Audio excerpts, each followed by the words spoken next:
June 12th, 4:37 in the morning. My name is Rob, and this is the first day of a project that I got the idea of earlier this year when I turned 55, and it grew in my mind into something, just the name of the channel being 5 at 55 was just going to be, I was just going to climb 5 peaks at the age of 55. And when I say peaks, I don't mean Mount Everest, I mean local peaks around me that are doable but difficult. And then I got to thinking about what that could mean and why I ended up here, why I got to the point where I could or would or want to do that. And I want to share that, and I hope you will come along the way.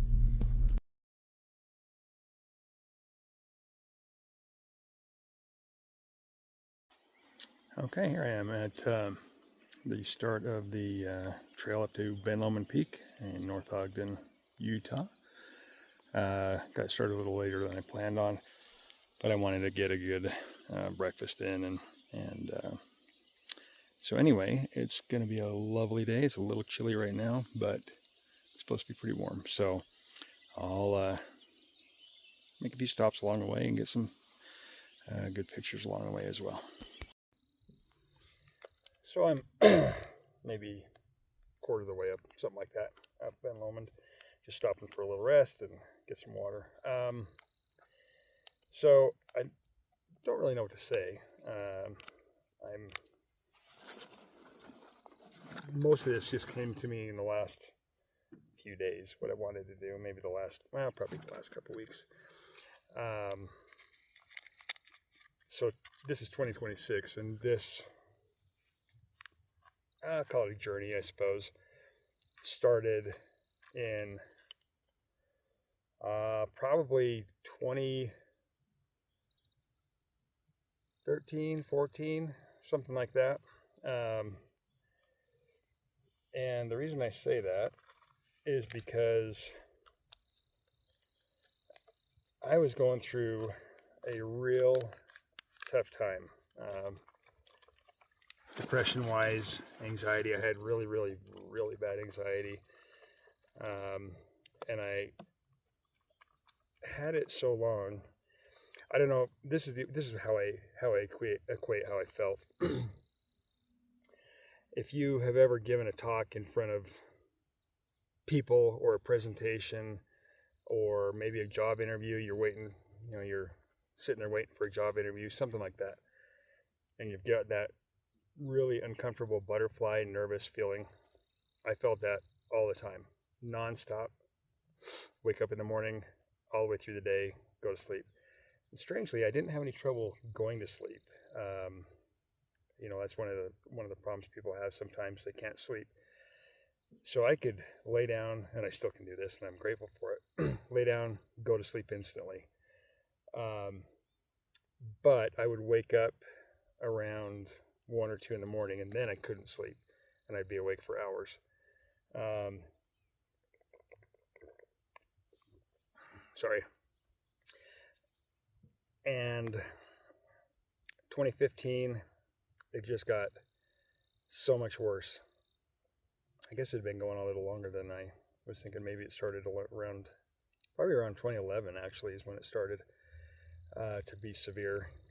And then in 2015, I was more and more thinking about, is this ever going to end? Am I ever going to get through this? And one day I was driving down the road, and I was bawling. I was on the freeway, and I was just crying because I thought, I'm going insane. I really, literally am going insane.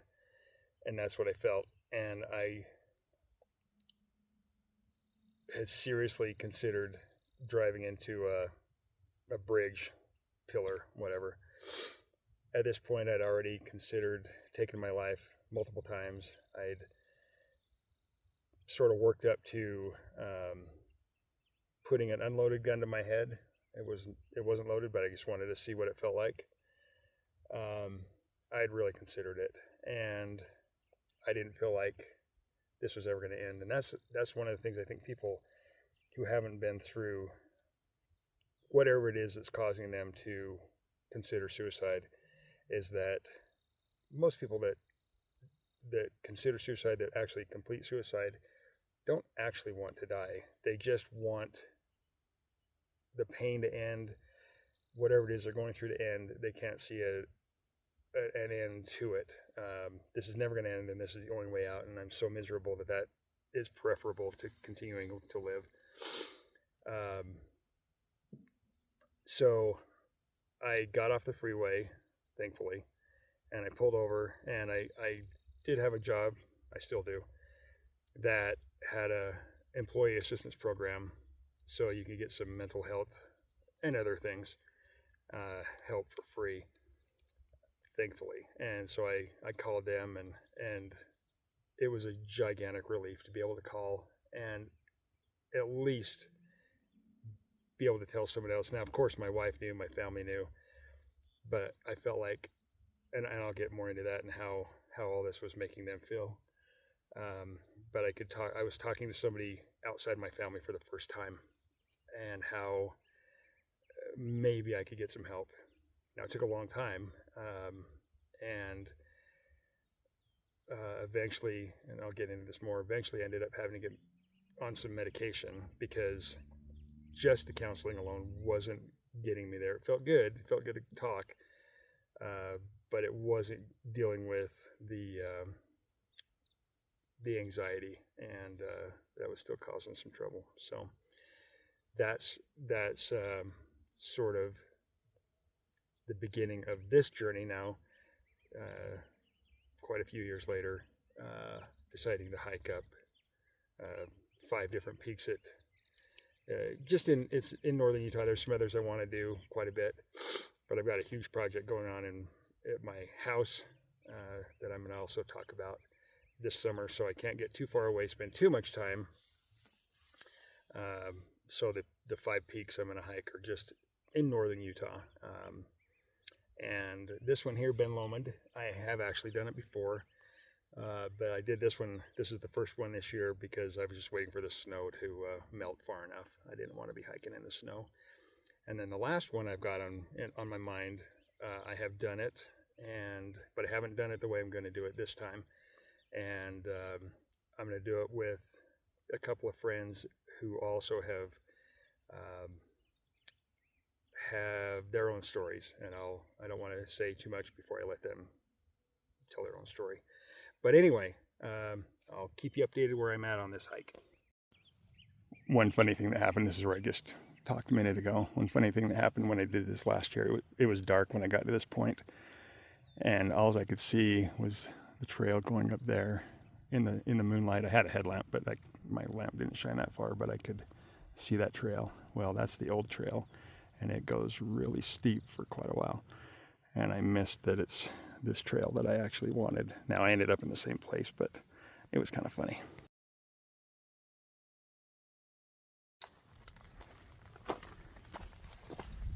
Well, we're getting closer.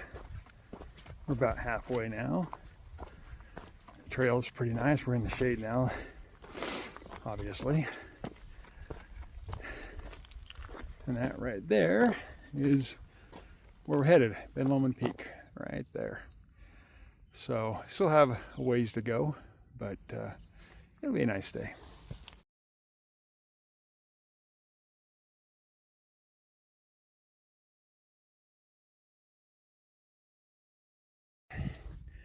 All right, we made it. We've got just a few feet left. Sorry if my camera work is really, really poor.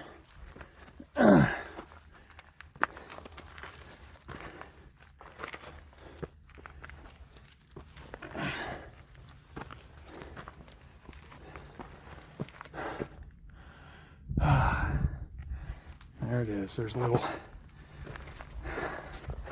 guest book thing up here.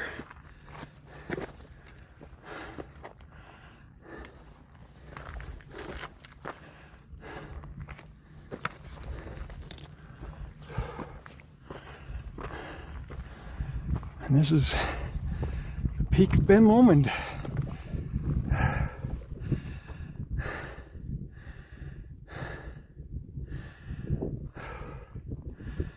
It's quite a view from up here.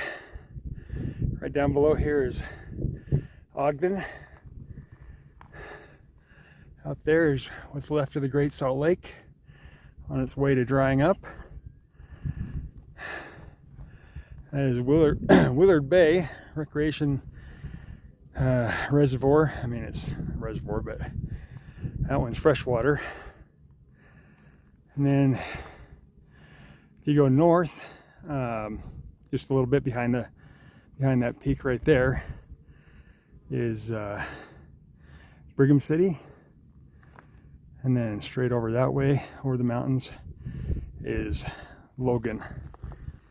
And then down right over here, that is the Ogden Valley. That lake is Pine View Reservoir. That's where the really expensive houses live. Reed Hastings from Netflix is building a house over there somewhere. But it's a great view. You can see all the way down. I don't know if you can see it through the haze, but into the southern Utah Valley where Kennecott Mine is. I can see that. And yeah, it's a great day. So I'm gonna sign the guidebook, or sign the guest book, I mean. Have a little snack. And then probably the next time I say anything will be when I get back to my car.